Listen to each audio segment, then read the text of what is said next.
Dale. Ante ello, desde la mesa permanente entendimos que era importante comenzar a dar respuesta a esta necesidad y qué mejor escenario que contar con expositoras que hace años vienen trabajando en el y son compañeras delegadas de la TD Nacional. Así que tenemos el placer de presentar a Dayana Vázquez Rovira, maestra de Educación Inicial y Primaria, maestra efectiva en la Escuela 231 de Atención Pedagógica de Niños con TEA y Psicosis Infantil de la DGIP, actualmente trabajando en el área de discapacidad intelectual, licenciada en Psicopedagogía en la Universidad Católica del Uruguay del 2018, posgraduada en Discapacidad en lo Social en la Facultad de Ciencias Sociales, Universidad de la República en el 2020, con formación en Educación Inclusiva, abordaje educativo para personas con trastorno del espectro autista, en el IPES, violencia doméstica y derechos humanos, educación sexual integral y diversidad funcional, especialista en sexualidad y diversidad funcional en Argentina. No era. Era el profesor. También contamos con la presencia de Fernanda Guedes de Resende, es maestra de educación inicial en los Institutos Normales de Montevideo, maestra de educación primaria en los Institutos Normales de Montevideo también, maestra efectiva de la escuela número 225, se desempeña como maestra de apoyo pedagógico desde el 2016 a la actualidad. Posee experiencia como maestra en la escuela 231, atención pedagógica de niños con TEA y psicosis infantil de la DGIP. Tiene formación en acompañante pedagógico personal en el IPES, curso de apoyo a la enseñanza de la educación sexual también en el IPES, el docente como agente de salud mental en el Centro Clínico del Sur en el 2018, educación sexual integral y diversidad funcional, también, ahora sí lo voy a leer bien, con el profesor Peirano, especialista en sexualidad y diversidad funcional, argentino. Así que bueno, realizadas las presentaciones del caso, es un placer, como hablábamos un poquito antes, contar con la presencia de nuestras compañeras. Y bueno, estamos acá para leerlas y leerlos. En el caso de que quieran participar, vamos a dar curso al conversatorio. Cuando las compas quieran que contestemos. Igual, bueno, como siempre les decimos, el recurso va a quedar grabado y colgado en la página de YouTube de la Mesa Permanente. Así que, sin más,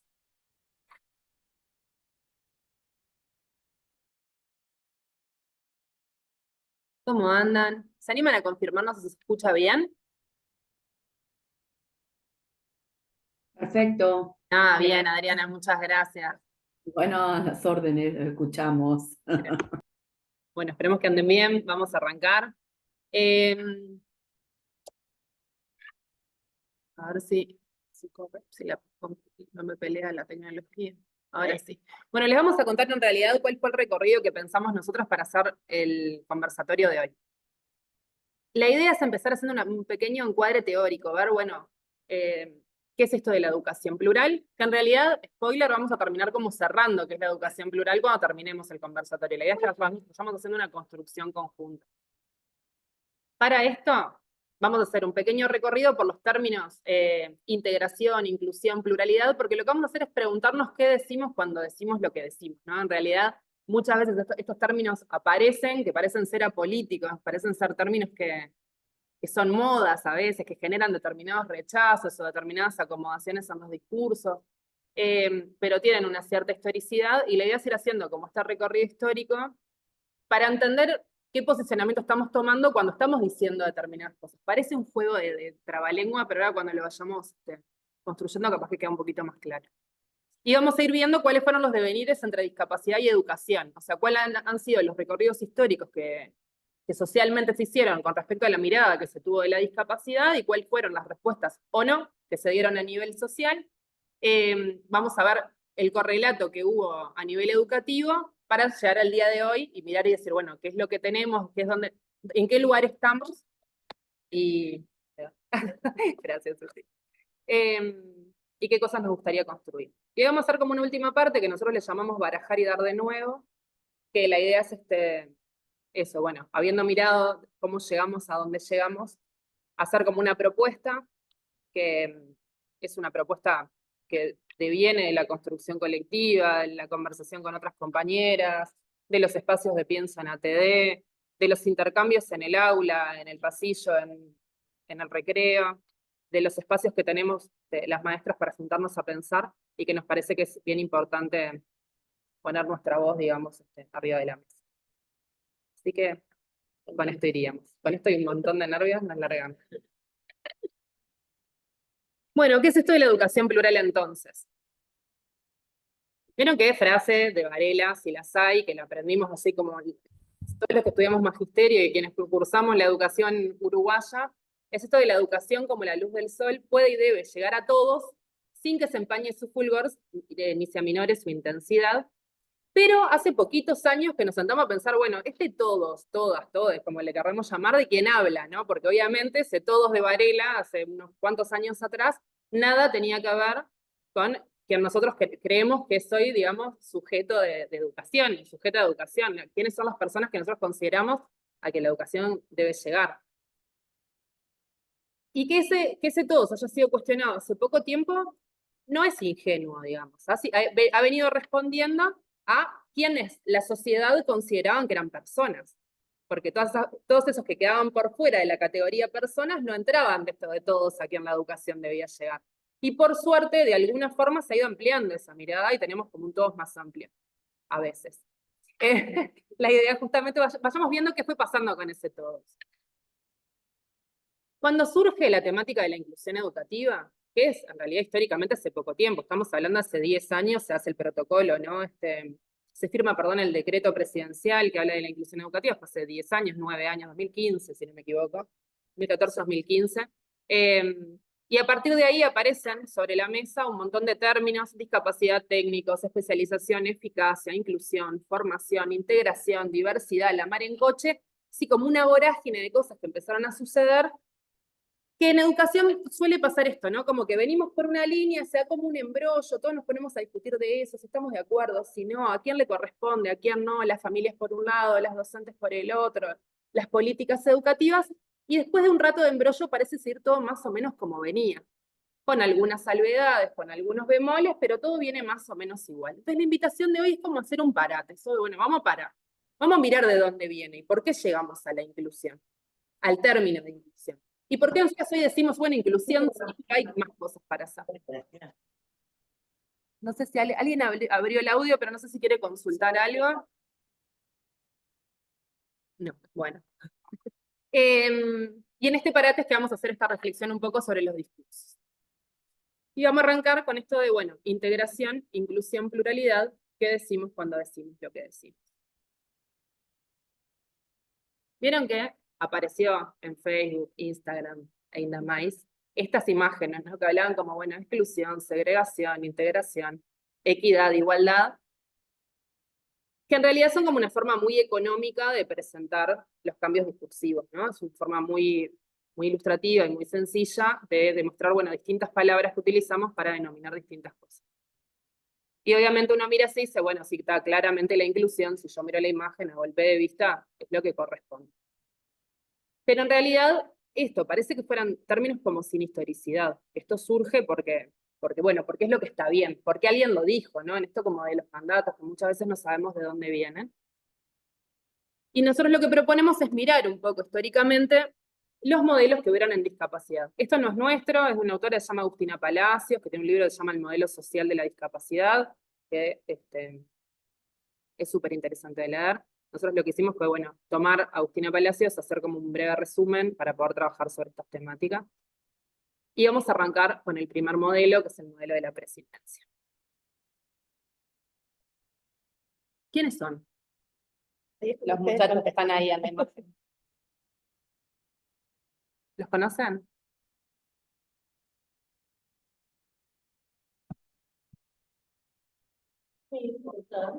Ahí en el chat alguien puso algo. A ver. 300. Son los 300, claro. Los 300 son los espartanos. Los 300 es una película que en realidad habla de los espartanos y uno los mira así a los muchachos y dice, dale, tan hegemónico vas a ser. Y uno mira, ¿no? El modelo, digamos, de hombre de la época, bueno, de los griegos y los espartanos. ¿Esto era así? ¿La mayoría eran así?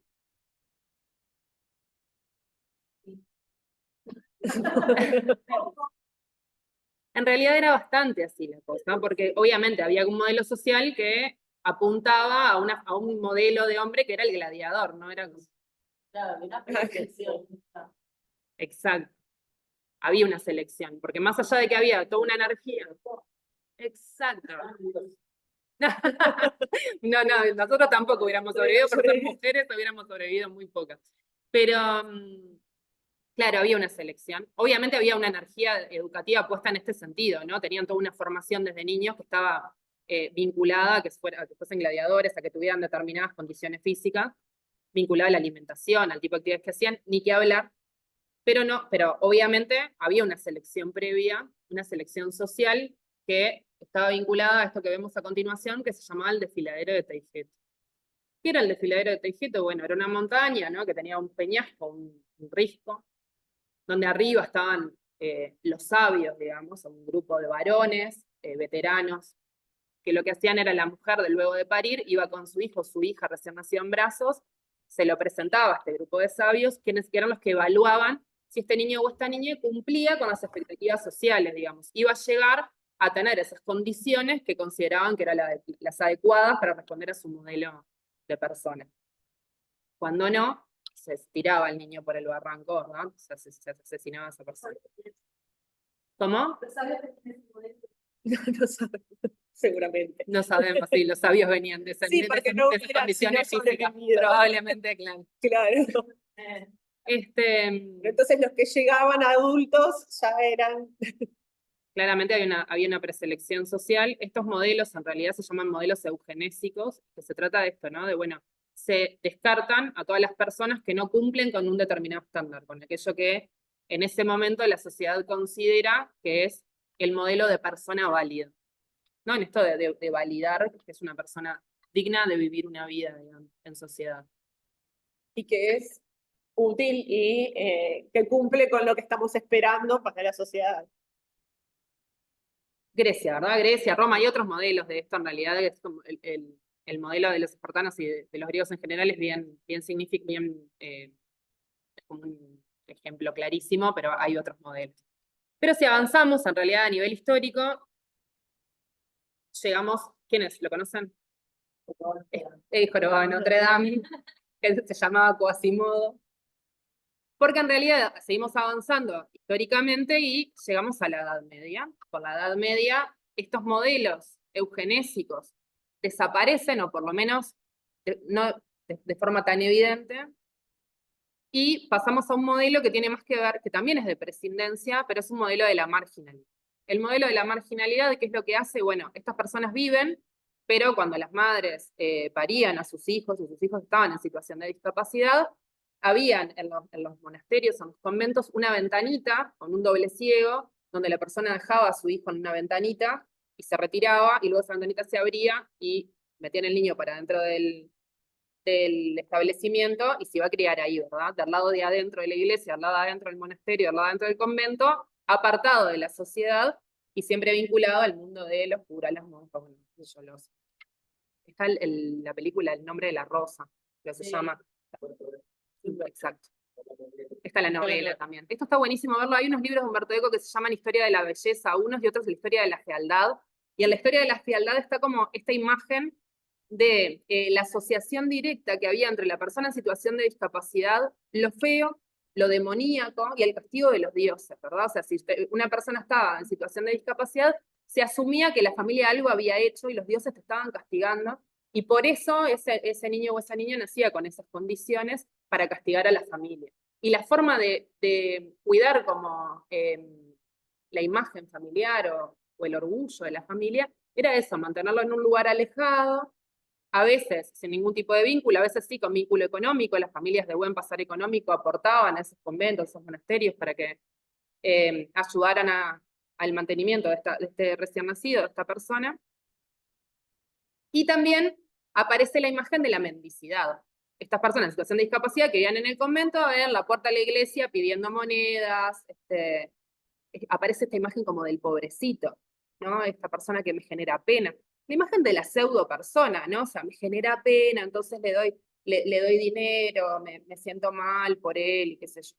Y de esconderlos adentro de monasterios y todo para que las familias no pasen como la vergüenza de haber tenido un hijo así. Entonces,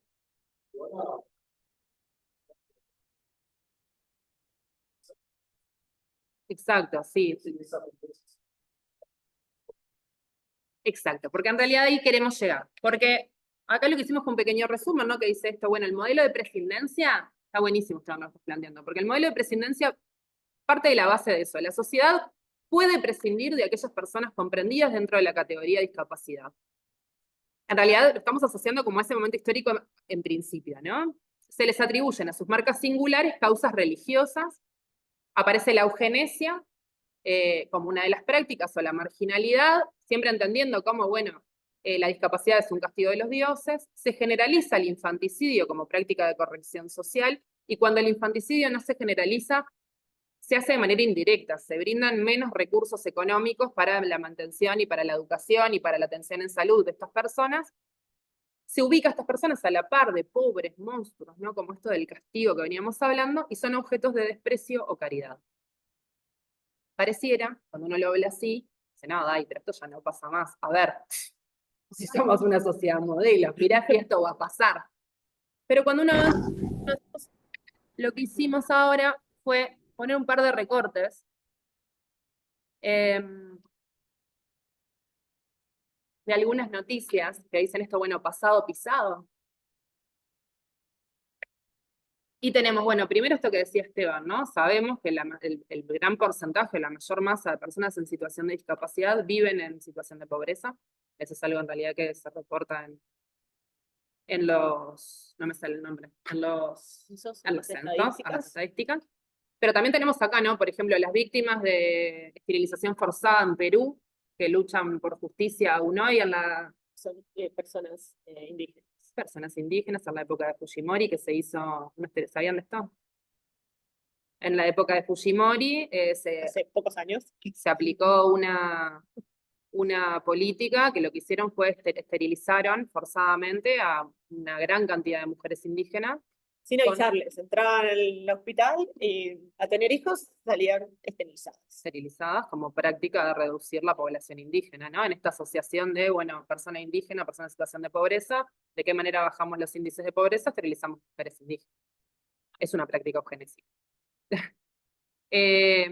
Bueno, acá tenemos otras noticias vinculadas a determinadas cuestiones. Bueno, ofrecen $10.000 a madre de alquiler para que aborte tras haber problemas del bebé, en esto de los alquileres de vientre, cuando se identifica que el niño que va a nacer viene en determinada situación, se solicita la interrupción del embarazo, la drástica caída de nacimientos de bebés con síndrome de Down en Europa y el debate que genera. Ojo con este dato, no estamos discutiendo aborto sí, aborto no, interrupción voluntaria sí, o sea, no tiene nada que ver con eso. A lo que voy es vinculado a una población específica. Es eso lo que estamos tratando como de reflexionar. De hecho, cuando sigamos avanzando, vamos a ver que el modelo social de la discapacidad se toma mirando la situación europea, la situación de España. Surge en España el modelo social de la discapacidad, que es el que nosotros traemos, como muchas cosas coloniales que se traen a aplicar en nuestras sociedades, digamos, y justamente es una sociedad que tiene como práctica el aborto de personas en situación de discapacidad, y más cuando tienen síndrome de Down, no sé si más, pero cuando tienen síndrome de Down, en cualquier momento del embarazo. Entonces estamos hablando de condiciones sociales distintas para aplicar determinadas prácticas. Bueno, ahí pusimos un montón más, pero que nos dan la pauta de, no son, la práctica eugenésica y la práctica de marginalidad no son prácticas nuevas. No son prácticas nuevas, perdón, no son prácticas que hayamos superado. Hay uno que dice, Chile tiene su primera escuela para niños y niñas trans, ¿no? En esto de, bueno, es el reconocimiento de las infancias trans, pero ¿por qué lo ponemos, claro, en una escuela? Exacto, claro. Pero aparecen estas lógicas de marginalidad que son bien particulares y que muchas veces no las vemos. Y ojo, que se nos mezclan cotidianamente en nuestros propios discursos. Y a veces pasa, cuando estamos en situaciones en las que estamos tratando de resolver la realidad concreta de existencia de un niño o una niña en una institución educativa, o a dónde va a ir, o a dónde no va a ir, o qué es lo que voy a hacer. Y cuando quiero acordar, reviso mi discurso y me doy cuenta que me estoy pisando el palito diciendo un montón de cosas que tienen anclaje en este momento histórico. Entonces, no es menor hacer estos recorridos históricos, porque hablar de marginalidad o hablar de eugenesia es grave. Y muchas veces tenemos discursos que ladean para esos lugares.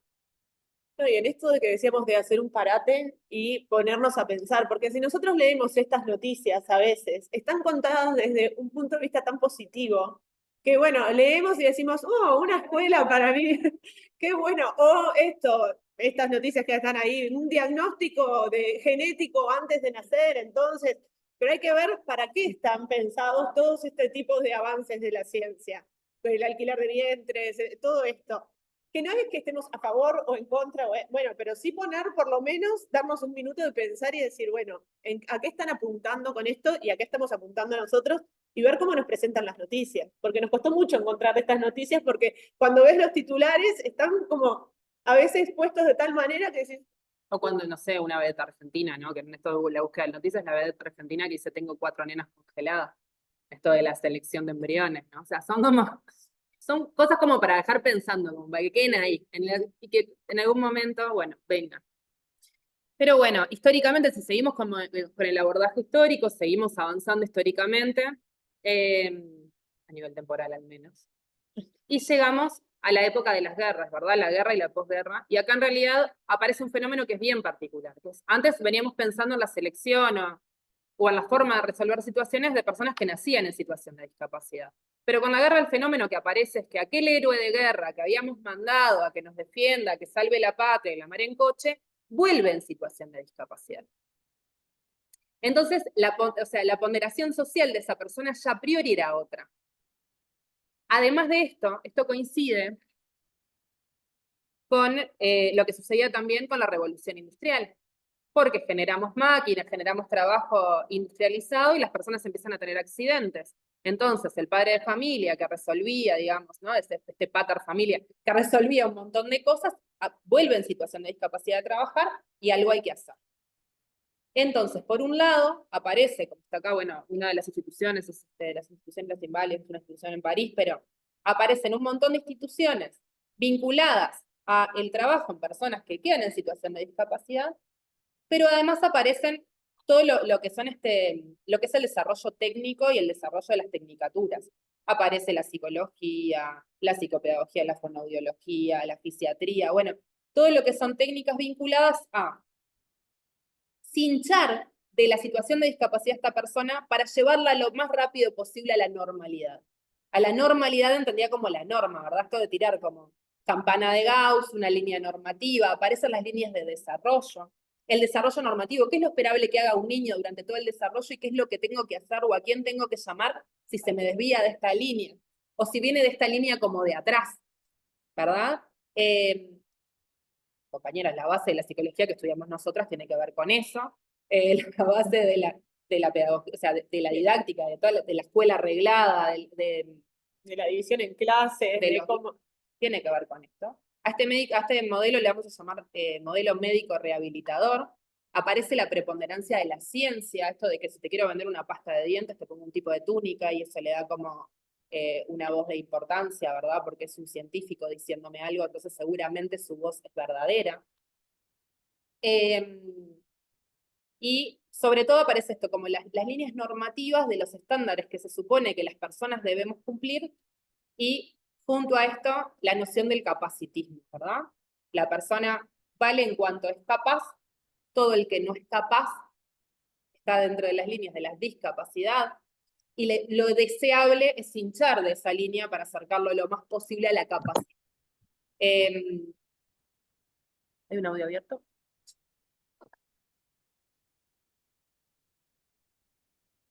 Entonces acá tenemos, ¿no? Como, bueno, las líneas de desarrollo, la campana de Gauss, que me va a marcar como qué población está dentro de las conductas esperables, ya sea del desarrollo, de lo que vaya, quiénes están por debajo, quiénes están por arriba. Aparece como esta noción de que deben de haber técnicos específicos que se encarguen de las determinadas cosas, ¿no? Obviamente en este momento con estos modelos es que surgen las escuelas especiales, como centros que se llamaban en un momento centros de rehabilitación psíquica, ¿no? Estas escuelas como pensadas como que en esos lugares van a haber personas como con mucha formación que seguro van a saber qué hacer con estas infancias que no responden a los cánones que se supone las infancias deberían alcanzar.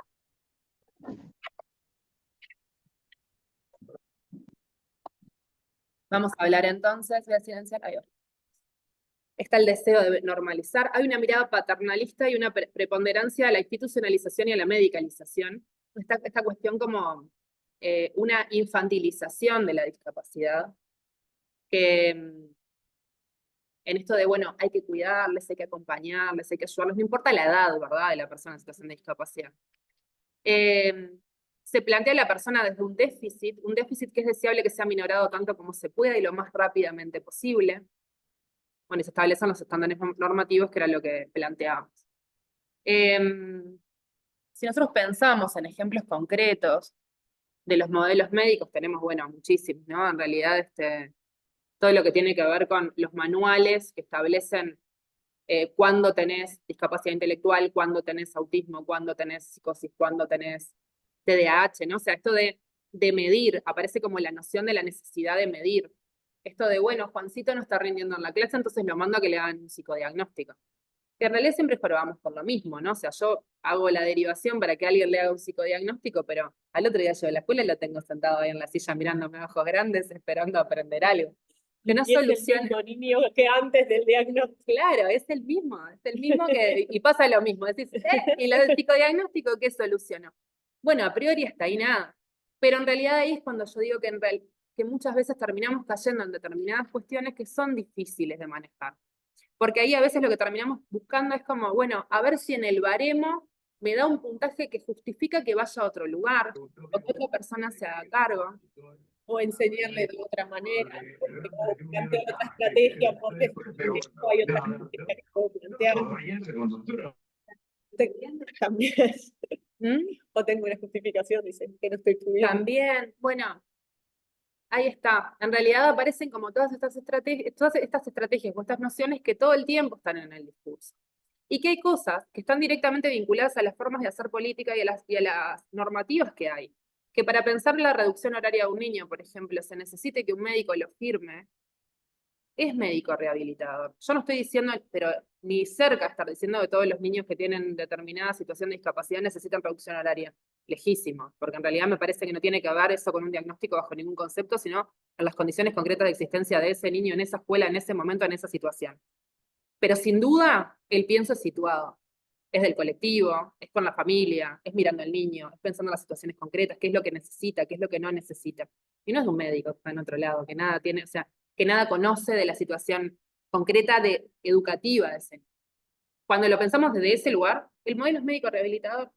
Quien tiene la voz cantante, a quien le damos el poder de resolver, es a esa persona. Ojo, cuando el poder lo tengo solamente yo por ser maestra, también el modelo es médico rehabilitador. Porque mi saber no vale más que el saber de esa familia, por yo ser maestra y la familia no. Capaz que lo que tenemos que hacer es sentarnos a conversar. Pero eso sin duda. Pero está bueno tener estos conceptos, o por lo menos a nosotras nos sirvió hacer este recorrido, de ver qué ha pasado históricamente para saber dónde estamos posicionados. Cuando hago un carné y le pongo al niño que ha avanzado un montón, pero que igual no logra los niveles requeridos del grado. A un niño que capaz que los niveles requeridos del grado, tal como están planteados, no los vaya a lograr nunca. O como cuando trabajando en educación especial, cuando agarro el programa para decidir qué es lo que voy a trabajar, en una primaria 4 o una primaria 5, tengo que ir a mirar los contenidos de nivel 4. Todo eso, que son situaciones de violencia simbólica, y no tan simbólica en muchos casos, están íntimamente relacionados a estos modelos médicos rehabilitados. Y bueno, después tenemos, pusimos ejemplos de la prueba PISA, que son todas cuestiones normativas, de comparación así, te tira una línea y vamos a ver qué tanto te acercás o qué tanto no te acercás a esta línea. El baremo único de valoración y calificación de la discapacidad en Uruguay o en cualquier otro lado, que no es más que un baremo donde se ve qué tanta discapacidad tiene esa persona y si eso justifica o no el cobro de una pensión, el acceder a determinados tratamientos, ¿no? O sea, todo esto de tirar líneas y comparar en base a líneas armadas por, distintas formas, ¿no? A veces caprichosamente, a veces no, a veces vinculadas a la comparación con un grupo normativo, por edad, por clase social, por... Lo que sí, igual, todas líneas elaboradas en otros lugares, sino acá. Ah, sí, pero porque incluso esto que dice el baremo único para Uruguay no se está basando en ningún estudio hecho en Uruguay, ni se va a basar en eso. Se va a basar seguramente en el DSM-5 que se hizo, no se hizo acá. Nada de esto está pensado desde nosotros para nosotros.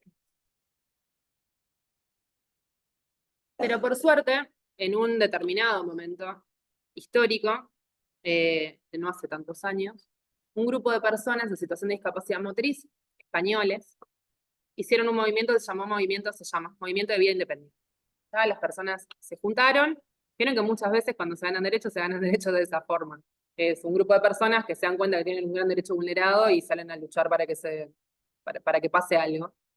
Y estas personas lo que hicieron fue juntarse a conversar y analizar como sus situaciones de vida y a plantear que la situación de discapacidad era justamente una situación de discapacidad. Ellos lo que tenían era una marca singular en su cuerpo, en su forma en su cuerpo, en su psiquis, en lo que fuese, pero que era la discapacidad era una marca singular a nivel personal, que se convertía en una discapacidad cuando en el vínculo social aparecía una barrera.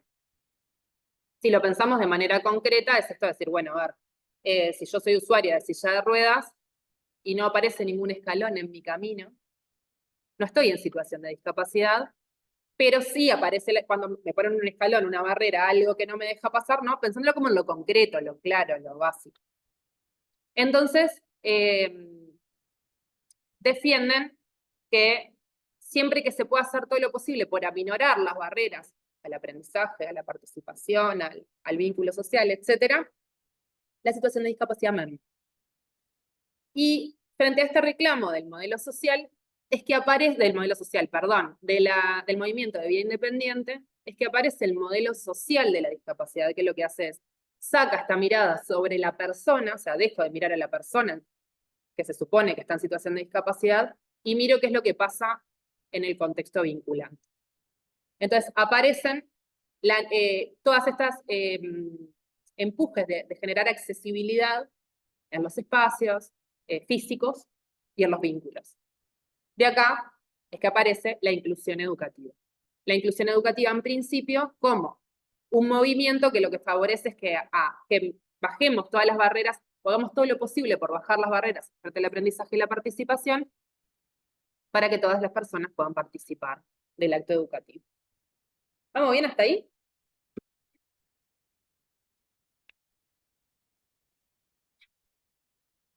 Luego viene el modelo de la diversidad. ¿Tá? El modelo de la diversidad lo que hace es complejiza un poquito el modelo social, y lo que trata de hablar es como una accesibilidad universal. Dice, en realidad la accesibilidad universal se justifica por el simple hecho del concepto de la dignidad humana. Toda persona, por ser humana, por ser persona, necesita poder participar de todos los espacios que quiera sin necesidad que aparezca ningún tipo de barrera, digamos. Trata de superar la dicotomía capacidad-discapacidad. Como de sacar este membrete, de decir, bueno, si vos sos distinta que yo, sos distinto que yo, pero no es porque vos estás en situación de discapacidad y yo no, sino porque somos personas y todas las personas somos distintas.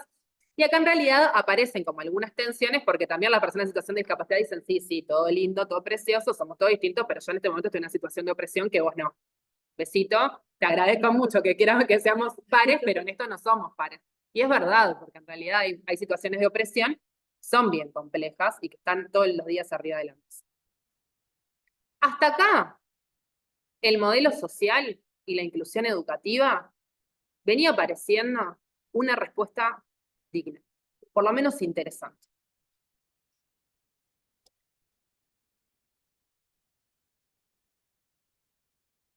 Y se trajo, como muchas cosas que se traen, a nivel educativo, a nivel de política pública. Se miró, esto surge en España, como les decíamos, con el movimiento de vida independiente. Se trae, como muchos movimientos coloniales que tenemos, ¿no? De esto de decir, bueno, Opi, mira esto que está pasando acá, Opi, mira las personas que están en Uruguay, los niños no están accediendo, los niños no estaban accediendo a la escuela. Ese todos de Varela era acotadísimo. O sea, las personas en situación de discapacidad estaban en sus casas, estaban y en muchos casos siguen estando. No estaban accediendo a las escuelas y a muchos otros lugares de la sociedad que sabemos que siguen sin acceder. Y este protocolo que surge, o esta ley que surge, aparece como una medida que en realidad nada, es necesario abrazarla, ¿verdad? Es decir, bueno, sí, está bien, tenía que aparecer, era necesario que esto aparezca, que se legisle, que se ponga sobre la mesa, que todos los niños y todas las niñas de nuestro territorio tienen que estar en la escuela. Más allá que después tenemos la discusión de los menonitas y otras cuestiones, ¿no? Que están ahora como picanteando. Pero en realidad los niños y las niñas, el lugar de los hijos y las hijas del pueblo es en la escuela pública, en la escuela en general, pública, privada, la que sea. Pero claro, ¿qué pasó? Esto se agarró con una mochila, se le puso a los hombros a la maestra y fue como, esto hay que hacerlo. Vaya, suerte, ¿no? Y cuando eso se plantea así, genera resistencias. No hay con qué darle. Genera resistencias porque las condiciones concretas del día a día, o sea, precioso el discurso, precioso todo, pero en el día a día, sostener en el aula la inclusión educativa no era fácil. Y, perdón, ando silenciando gente. Ay, ahora sí. No era fácil. No solamente no era fácil, sino que volvimos a encontrarnos como en este embrollo de movimientos de familias reclamando derechos, maestras y maestros diciendo nosotros no estamos pudiendo, la academia viniendo a decir, bueno, pero vamos a medir la actitud de los docentes, a ver cuál es la actitud que tienen los docentes frente a la inclusión educativa. Vamos a ver qué porcentaje de niños están siendo incluidos o no, cuando a veces el único indicador que se utiliza para medir eso es si el niño está o no está en la escuela, y cuántas horas permanece o no permanece en esa escuela. Y seguimos con una mirada puesta únicamente en las situaciones de discapacidad. Hay un autor que a mí me gusta mucho, que se llama Marcus, Quejas, en el 64, por el 64, 65. Tiene, de la escuela de Francia. Marcus tiene un par de libros, uno se llama Eros y Civilización, que está buenazo, y uno se llama El hombre unidimensional, unidimensional. Que una de las cosas que plantea es que una de las estrategias que ha utilizado el capitalismo, digamos, para tenernos siempre en jaque, es la especialización.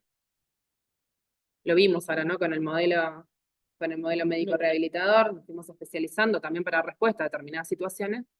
Pero una de las cosas que hace es que cuando nosotros miramos mucho una cosa, nos estamos comiendo un montón que están pasando alrededor nuestro y que no estamos viendo.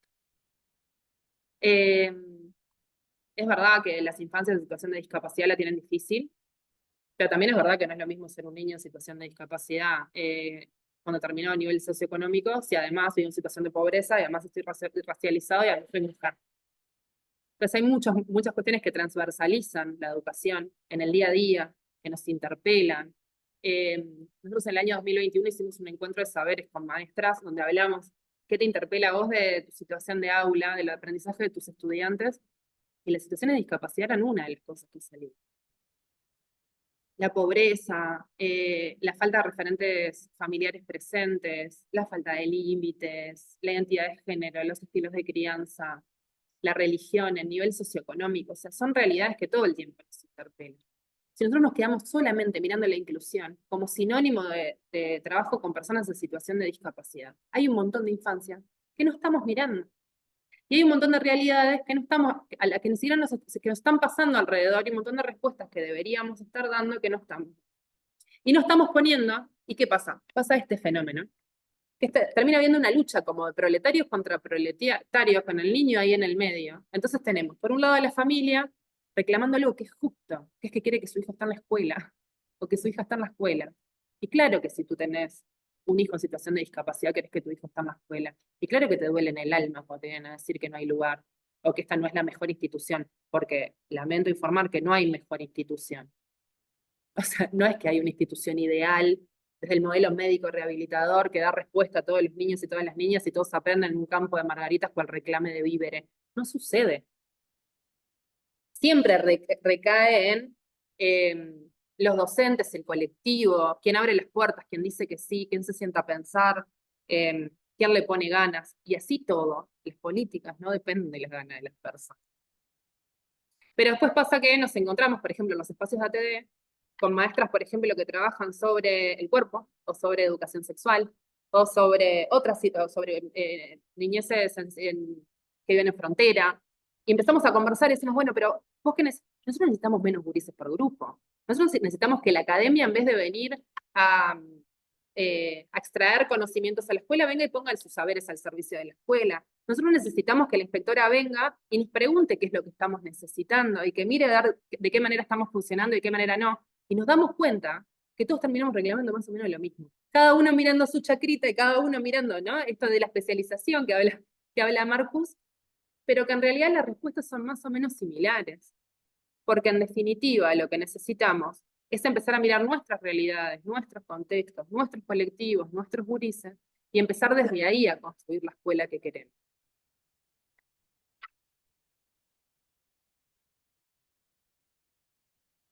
Dejar de mirar a Europa, ¿no? Como modelo.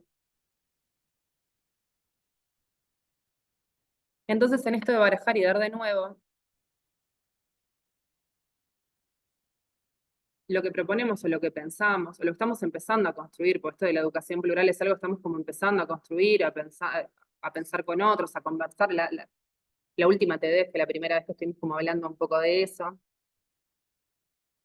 es empezar a mirar, bueno, eso, qué producciones pedagógicas hay acá, qué experiencias hay de compañeras y compañeros que estén haciendo prácticas específicas en sus instituciones pensando en sus gurises, qué resultados tienen, en qué cosas funcionan, qué cosas necesitan, de qué manera se puede apoyar, qué insumos tienen para compartir, un montón de, bueno, a ver, pusimos, ¿no?, los libros de Julio Castro, de Miguel Soler, etcétera, ¿no? Gente que estaba haciendo como movimientos pensados, situados, estos movimientos como dando como un giro de colonial, ¿no? Mirando como las condiciones concretas de donde se anclaban sus escuelas, bueno, que obviamente fueron interrumpidos en el periodo de la dictadura militar. Pero hay un montón de cosas que se están haciendo, está bueno rescatarla. Y en esto tomamos esta frase de Julio Castro que dice: querer que el niño se haga al modo escolar o al modo liceal, tomando la expresión modo en su más amplia generalidad, es poner la carreta delante de los bueyes. Los niños no se hicieron para la escuela o liceos y escuelas se ponen para los niños.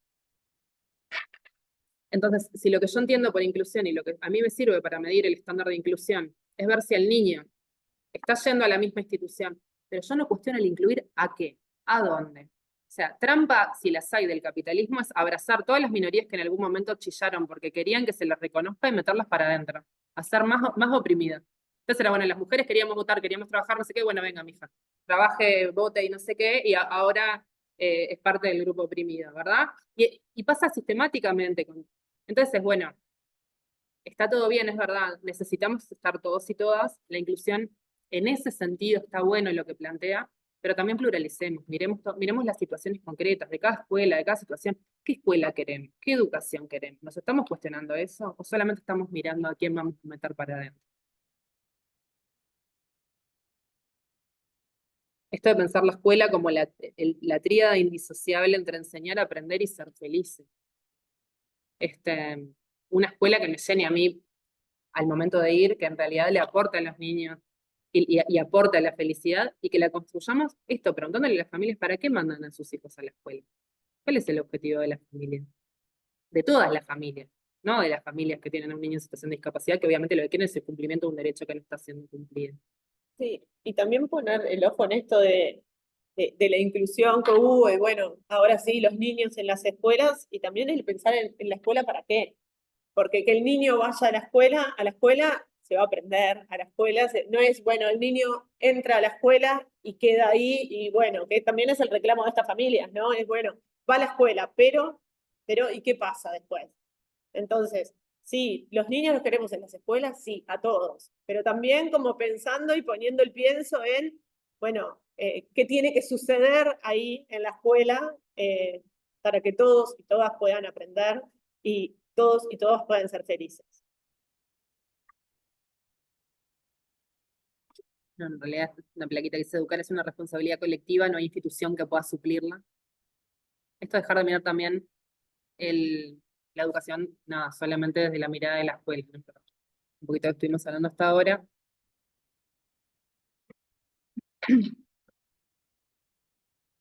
Y pensamos como en esta frasecita del subcomandante Marcos para cerrar, que dice: yo soy como soy y tú eres como eres. Construyamos un mundo donde yo pueda ser sin dejar de ser yo, donde tú puedas ser sin dejar de ser tú, y donde ni yo ni tú obliguemos a otro a ser como yo ni como tú.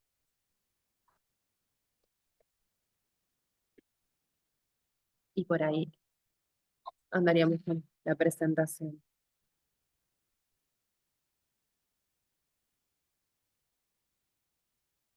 Voy a dejar de compartir. No, está bien, hace mucho calor. No.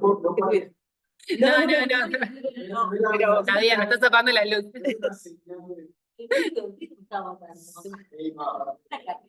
Y ahora escucharlos. Bueno, compañeros, compañeras, comentarios, preguntas, sugerencias.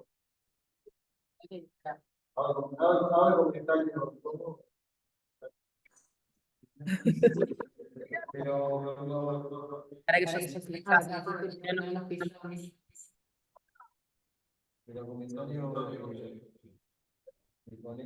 Tomá,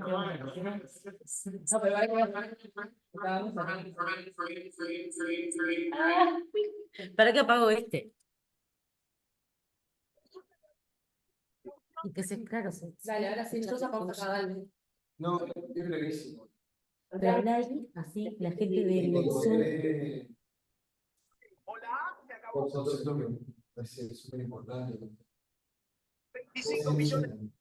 Todo el desarrollo de la propuesta que nos hicieron es la mayor parte de las soluciones que podemos encontrar van a estar en la soberanía pedagógica que vamos a ser capaces de lograr. Es decir, creer en lo genuino de las soluciones específicas en los lugares específicos sustentados en construcciones colectivas. Y obviamente no desconocen lo que ha pasado ni lo que pasa en otras partes, pero que necesitan contactar preguntas únicas. Por lo tanto, esa respuesta se lo puede tomar en ese lugar. Me parece que ese concepto de unir esta idea de lo plural a lo soberano, es decir, a la elección genuina, a autoras, autores, soluciones puntuales a problemas importantes de todos los días, me parece que es una convocatoria bien importante y necesaria. Creo que también es importante señalar que tenemos que, porque una parte de las construcciones que actualmente nos llegan, que casi todo lo que hay que leer viene de España, de Argentina, de México. Terminamos cierto de que acá no tenemos producción, acá no tenemos todo que alrededor viene trabajando. Perdón, esto te escuchan muy bajito. Bien. O más alto. ¿Ahí se escucha mejor? O arrímate. Esto de la Venite acá. es complicado. Para que yo silencio acá. Está tu alta ahí, mirá. No, esa idea de que parte del trabajo del ATD viene en intentar construir un espacio donde toda la producción que hay se divulgue. Porque una de las cosas que han sucedido es que nos han intentado acostumbrar a que lo que hacemos nunca es suficiente, nunca está del todo bien, y por lo tanto produce una cierta vergüenza. Entonces tengo un montón de cosas hechas y a veces capaz que ni las escribo o no las muestro si las escribo porque me pueden deschavar de algo que hice mal y que alguien me puede criticar. Y creemos que, desde la ATD creemos que es todo lo contrario.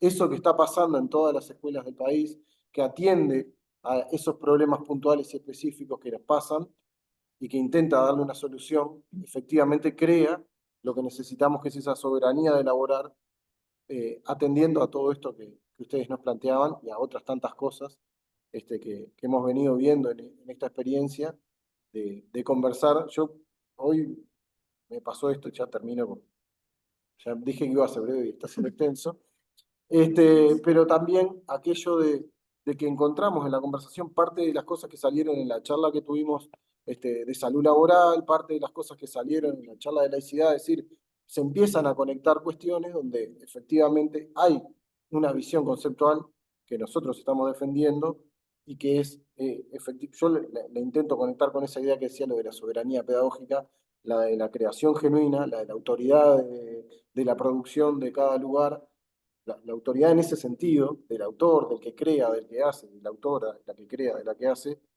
y obviamente atendiendo eso, las singularidades. Así que bueno, agradecer mucho lo que nos plantearon, que fue muy interesante, y entender que hay una sintonía que tenemos que animarnos a llevar a su máxima expresión, quizás como antes de la dictadura, que era el periodo donde muchas de las preguntas que había las contestaba el magisterio. Gracias, Gustavo. Gracias. A raíz de audios del narcotraficante Sebastián ¿Algún Marcel, comentario? No, yo no estás echando el chat, Ceci. Villa España. Yo quería hacer que me parecía que estaba buenísimo en esto que ustedes iban planteando sobre la electricidad. Creo que esto de la soledad con que la familia muchas veces, la mayor parte de las veces, incluso la soledad, asume la situación familiar, ¿no? Del hijo o la hija que esté en la familia. Y que la escuela en estos casos, muchas veces escuchamos, somos parte de los colectivos, donde tengo tantos incluidos en mi vida. Claro. Los constantemente, y no por dar malo a nadie en particular, pero eso que ustedes mismos planteaban, de saber que es una construcción colectiva que tenemos que lograr juntarnos con la familia, con todos los actores sociales que participamos en esa construcción, y que necesitamos exigir, como decía vos, que tengan la menor cantidad de niños para poder atender el derecho a la educación de todos y todas. Porque no queremos excluir a nadie, para no decir que están incluidos, pero para eso hay que garantizarlo y tener posibilidades con menos niños en las aulas. Y sacar todas esas normativas que no miran otra cosa que estándares y no miran las realidades particulares. Entonces, esa es una realidad concreta de todas las escuelas y todas las aulas del país, que no se puede negar, y hay que cambiar la normativa ya. De hoy Estoy totalmente de acuerdo, porque además una de las cosas que sucede es que cuando no se ordena esto de mirar y decir, bueno, a ver, por cómo se planteó, generó resistencia, y esa resistencia hace que se termine cortando la piola por el hilo más fino que termina siendo el niño y su situación de opresión sistemática a nivel social de ese niño y esa familia, porque también muchas veces se logra que el niño esté incluido en una escuela, que lo recibe con una familia, con una maestra que tiene ganas, con una escuela que responde, y cuando termina la escuela, ¿qué? ¿A dónde va? ¿Qué respuestas sociales hay más allá de la institución educativa? No se piensa esto como a nivel sistémico y a nivel, o sea, ecológico, sistémico, social, sino que terminamos enfrentadas, o sea, se termina enfrentando a nivel discursivo y a veces no solo discursivo. La familia con la escuela, y en realidad somos que nos encontramos día a día en territorio, mirándonos a los ojos y abrazando las situaciones. Y somos las maestras que queremos de esos niños y esas niñas, que los queremos adentro de la escuela, que nos desvivimos pensando estrategias, porque así como hicimos esta charla podría ser de estrategias, de intervención, como hemos hecho y como podemos hacer. Pero me parecía que era necesario eso, parar un poco la pelota y hacer este pienso, para además encarar desde ese lado, ¿no? Cuando venga la próxima TD, la mirada que vamos a tener sobre esta situación. No, y pensar. Ay, no.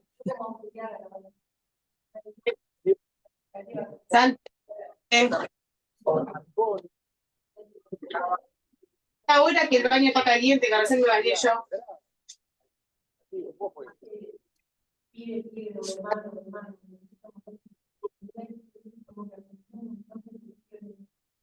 apedreado, recibió una piedra de gran tamaño. El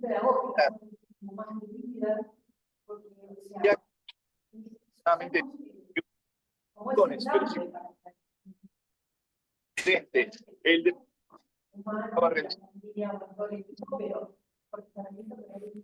la familia que se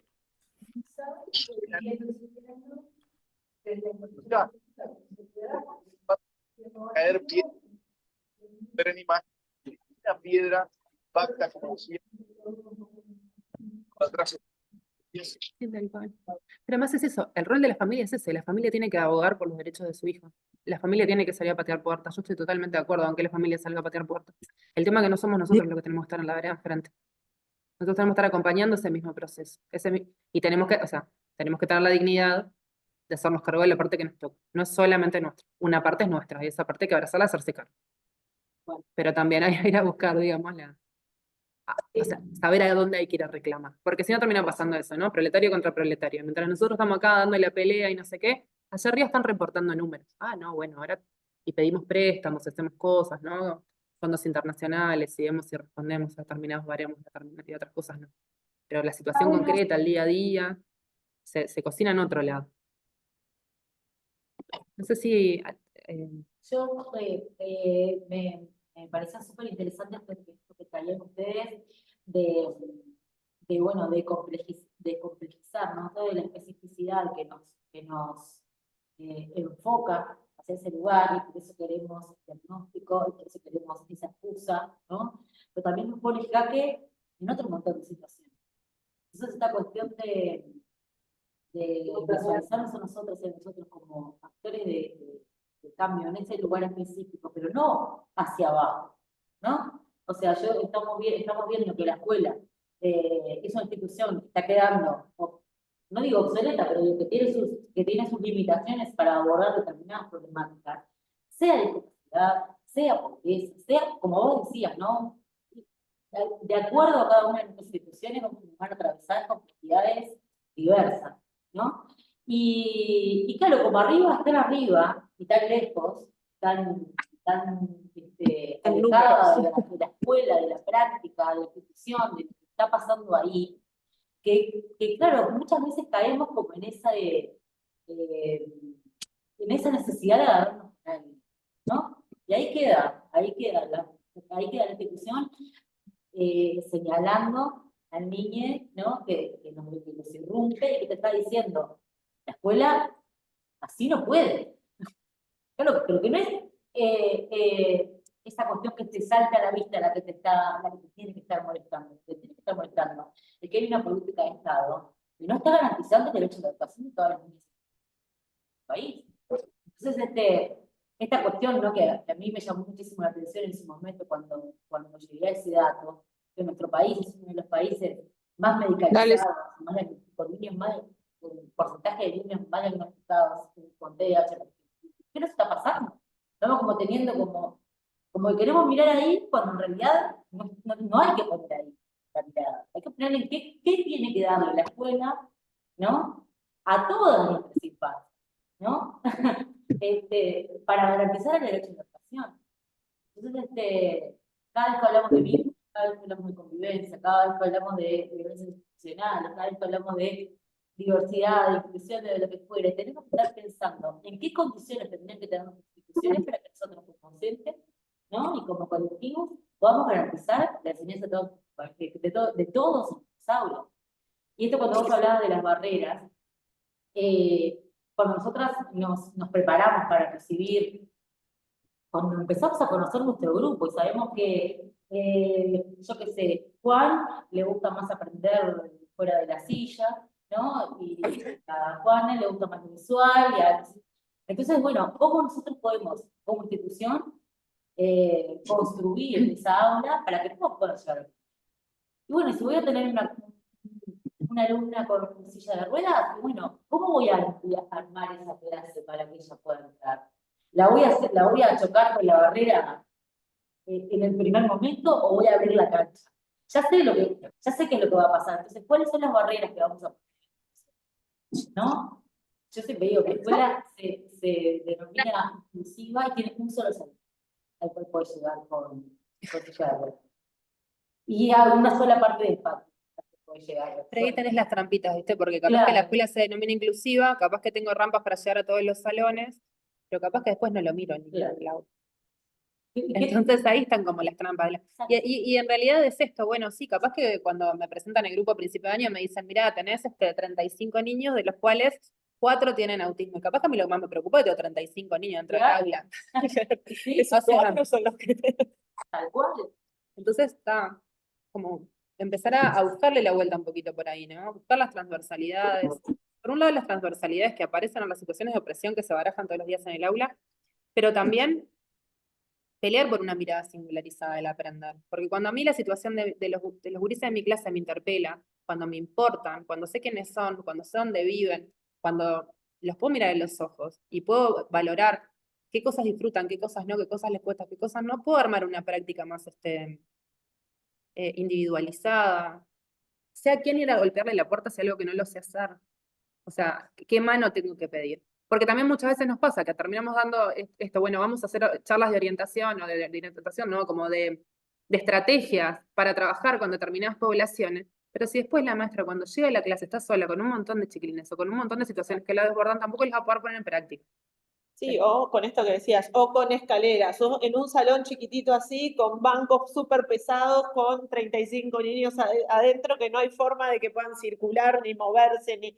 Porque no es solo la cantidad de niños, no es solo, es también el formato de las instituciones, las adaptaciones que se puede hacer, el mobiliario que tenemos, el espacio para estar. Entonces, cuando empezamos esto a ver todo en general y no solo en, bueno, nos quedamos con la mirada puesta acá donde da la luz que es, o la discapacidad, o la escalera, ahí es donde empezamos a cuestionarnos y decir, bueno, ¿y acá para dónde agarro?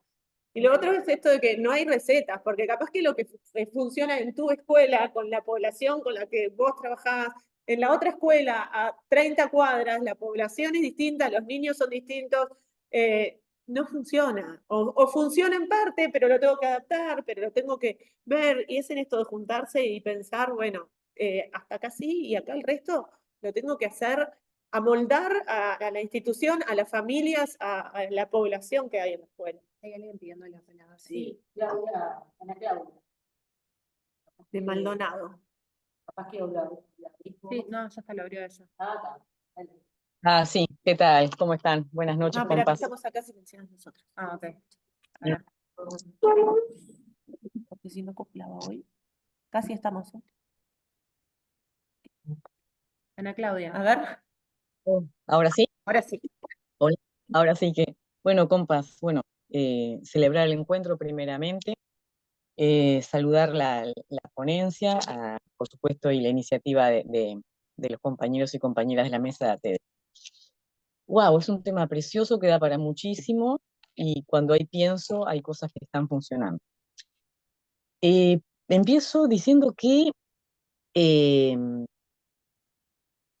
me duele pensar, quiero no pensarlo, ¿ah? Pero bueno, me duele pensar que hay alguna maestra o maestro en este país que le molestan los niños, o que le molestan esos niños con esas características que todos y todas tenemos dentro de nuestro salón. Sería doloroso pensarlo. Tal vez que hayan, seguramente, pero bueno. Los gurises y las gurisas son nuestros. Detrás de cada niño y de cada niña hay una familia y hay una situación particular. Cuando tú hablaste recién sobre los 35 niños, ¿ah? Es cierto, a mí 35 niños y niñas dentro de un salón no me preocupa, pero me preocupa cuando el salón está diseñado para 24. Ahí sí me preocupa.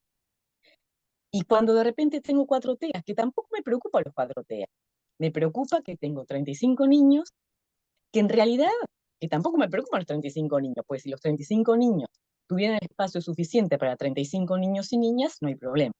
El problema radica en que tengo 35 niñas y niños en un salón para 25. Sabemos lo que estoy hablando, así que no voy a dar mucho detalle. Esas son preocupaciones de las maestras de hoy día. En la escuela sola nunca ha podido, y no podemos hablar, no podemos. Y acá viene algo que, bueno, que creo que hay que hincarle el diente de verdad. Bueno, la responsabilidad, la primera responsabilidad es del Estado. Y en este caso, bueno, de las políticas de gobierno, ¿tá? Porque nos enojamos con la mamá que nos llevó al nene no sé dónde, nos enojamos con la directora, con la inspectora, con la compañera, con la cocinera, nos enojamos con el mundo entero, pero tal vez nos está faltando esa pata de golpear y decirle, pero tú eres el responsable. El responsable eres tú. Eres el primer responsable de todo esto. Lo dice la Constitución. Entonces yo creo que cuando empecemos a navegar por esas aguas, de exigirle a quien le tenemos que exigir, y cuando digo Estado estoy hablando del gobierno de turno, bueno, vamos a exigir al gobierno de turno lo que los niños y niñas de nuestras escuelas necesitan por derecho. Porque ir a la escuela no es una obligación, es un derecho. Es un derecho. Entonces, creo que va por ahí. Cuando empecemos también a transitar esas aguas y que las maestras y maestros de este país nos pongamos ese objetivo y golpeemos las puertas que tenemos que golpear y nos enojemos con quienes nos tenemos que enojar, porque nos enojamos con la mamá y con el papá a veces, o con la familia que tenga, o con el referente que tenga. Y sí, che, somos humanas. A ver, sí. Después uno piensa y dice, no, claro, pobre gente, ¿qué le voy a pedir? No puede.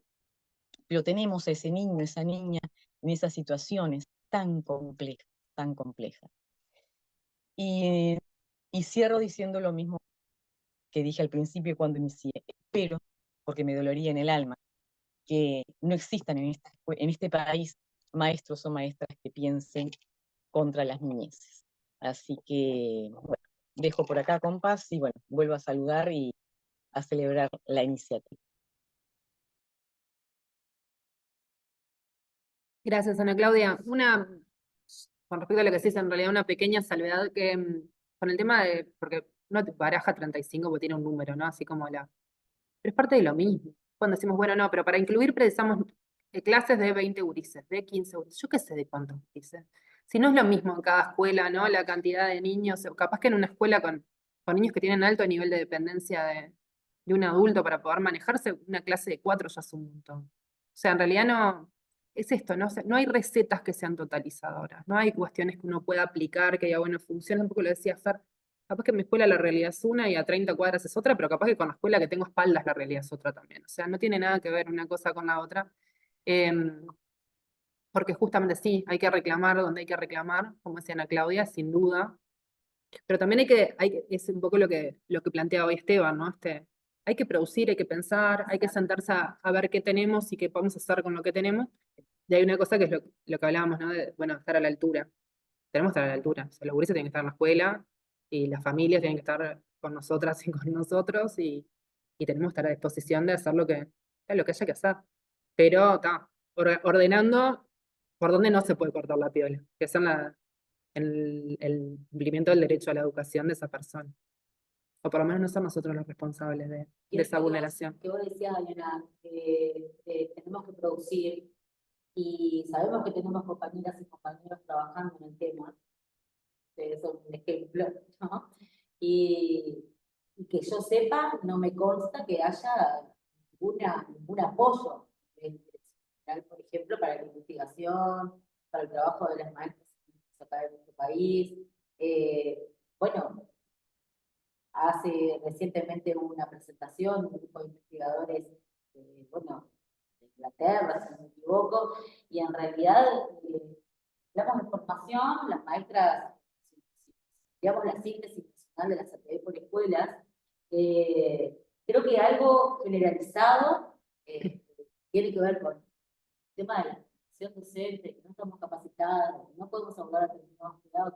Ahora digo, ¿cuáles son ¿qué oferta tenemos? ¿Qué acompañamientos tenemos? Las maestras de apoyo, por lo general, las maestras inmigrantes llegan a las escuelas bueno, agarrarse de los pelos y hacer lo que pueden, con suerte, alguna sala, ¿no? Pero digo, espacios de formación y aprovecharlos a ustedes, que bueno, que se vienen formando en el área, dentro de la dirección general, ¿no? Y en esta cuestión de pedir lo que se tiene que pedir, ¿quién es más que los que están trabajando en el área hace tanto tiempo, ¿no? Entonces, armar un proyecto de investigación, armar un proyecto de formación, no sé, me dirán ustedes si es que hay algo que no, bueno, o sea, No, pero yo creo que sí las maestras estamos formadas, más, menos, pero estamos. Hay mucha gente estudiando en el ámbito privado, en el ámbito público, cómo se puede presenciar. Hay. Lo que pasa que no está dentro del sistema o no se es valorado dentro del sistema, pero que hay estudios, porque vos vas a las escuelas, preguntás, hablás con las maestras y la mayoría han hecho cursos, charlas, se forman. Hay. Claro, pero no hay, capaz que esto, dentro del sistema no está como puesto en esto, pero a ver, también creo que hay ganas, porque cuando salen los cursos y cuando se anota un montón de gente y queda un montón afuera, porque en los últimos cursos, que al menos en los que yo me he anotado, de repente decían, bueno, es por sorteo porque hay 100 cupos y ¿cuántos se anotaron? 1500. Entonces, ganas hay de formación. Lo que pasa es que es todo tan acotado y que queda mucha gente afuera. Pero entonces, exacto. Pero si se anotaron tanta cantidad de gente y hay y bueno, no sé, abran más, que haya más.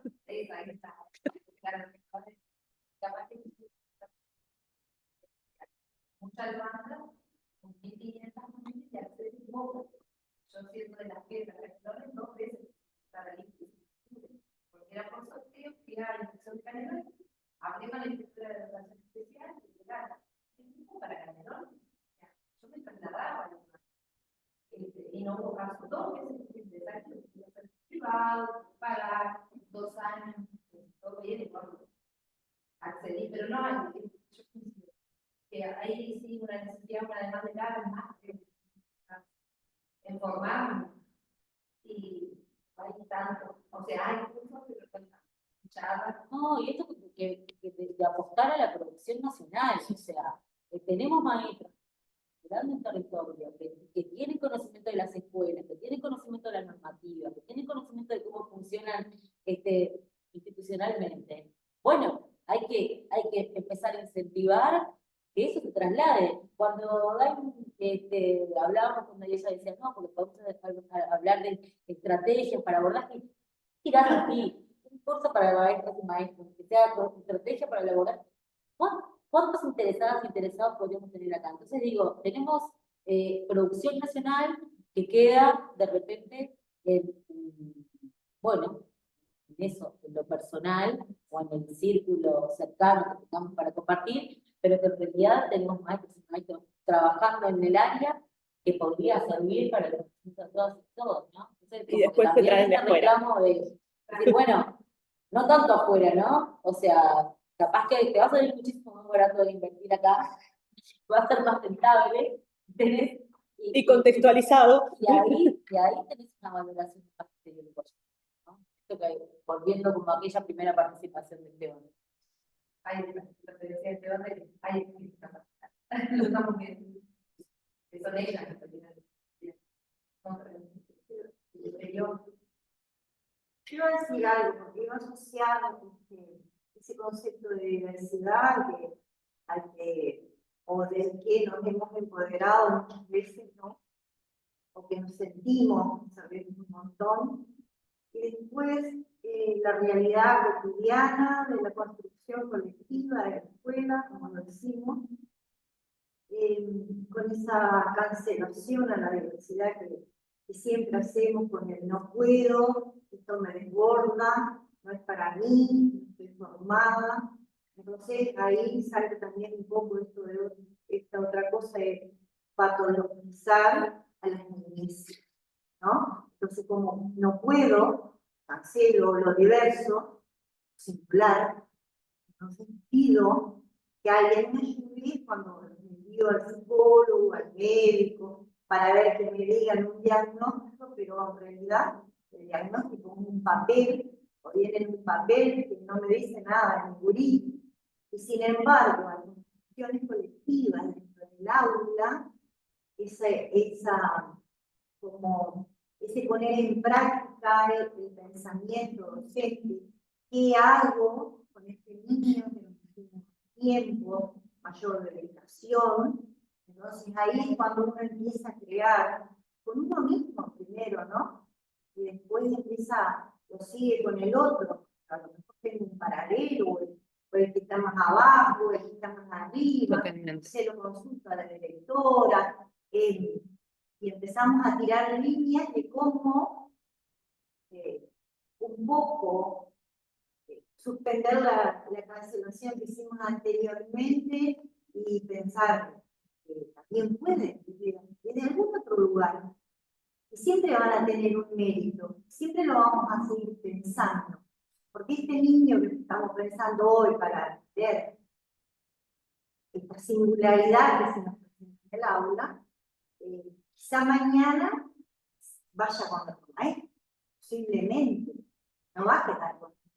Entonces al otro también le voy a contar lo que hice, y con el otro también vamos a buscar. Digo, creo que más allá de los 35, o de los 20, o de los 4, o de las cantidades que tengamos, ¿no? Esta construcción colectiva es la que tenemos que poner a prueba. Y yo considero que sí que estamos formados. Evidentemente, tenemos que hacerlo con nosotros.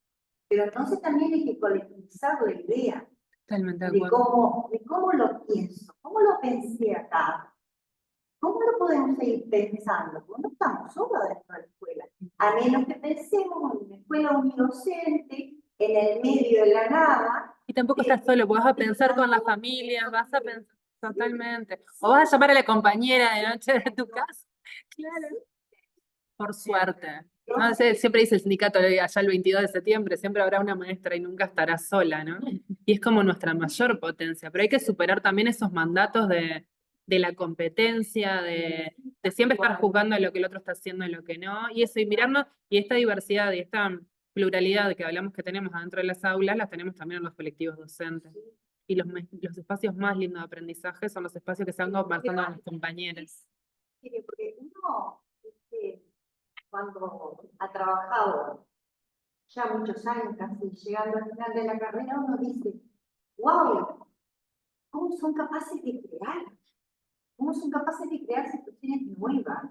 Porque la gente es creativa y el maestro tiene ese plus, ¿no? Además, por algo llegó acá, no llegó en vano. Y uno después que transita tanto tiempo dentro de... yo apuesto siempre al docente, ¿no? Desde todos los ámbitos. Sé que el docente quizás solo esté pidiendo, pero tenés un otro. Y del otro lado, la familia, el referente, el amigo, el otro que, ¿no? Que me pueda, hasta mi amigo, que no es maestro, puede en ocasiones hasta decirme cosas que me sirven para aplicar dentro. Entonces, creo que sí, me encantó, a mí me apasionó la charla de ustedes, la verdad, porque también a uno le desata, ¿no? Te hace ver un poquito más allá, de cuántas cosas hemos hecho, de cuántas cosas son posibles, qué es lo posible, porque acá no se trata de posible, acá se trata de cosas posibles. Todos podemos hacer, todos podemos lograr. Muchas gracias. Quería también, iba de la mano de lo que dice Tere, las familias son las que primigeniamente tienen la situación, ¿no? Que le llega primero a la familia, ¿no? Cada caso. Cuando tampoco tienen información. Nadie, ¿no? Mamá, papá, quien se haga cargo nadie, vamos aprendiendo de diferentes formas. Es clear, dice, no hay que estar preparado, hay que estar disponible. La familia también nos dice, no sé qué hacer. Y en el yo tampoco, y nos juntamos, acá, ¿qué funcionó esto? En casa me funciona esto. Resulta que en la observación, los compañeros y las compañeras nos enseñan otras cosas que tienen estrategias entre ellos y nos vamos enseñando mutuamente de que en cada caso puntual de cada una de las diversidades que tenemos en el aula, todos, las 36.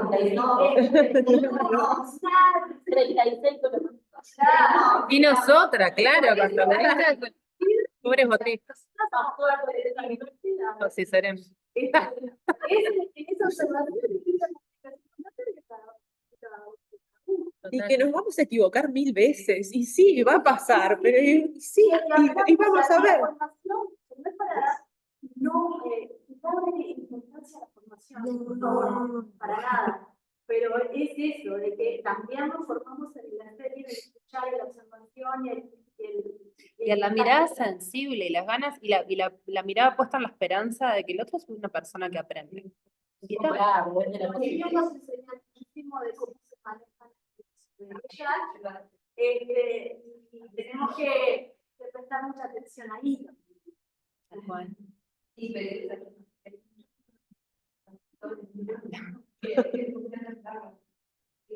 sí, lo mismo. Y la fama.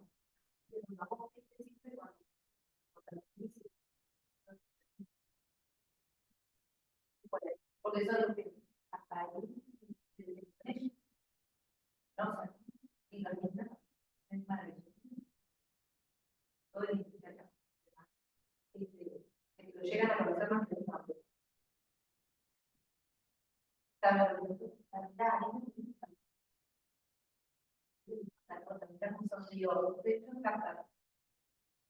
Y después eso es lo de que siempre trabaja. Que conversando y después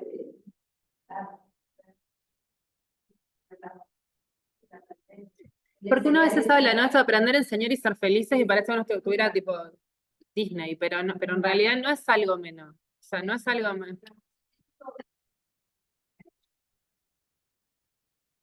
Todos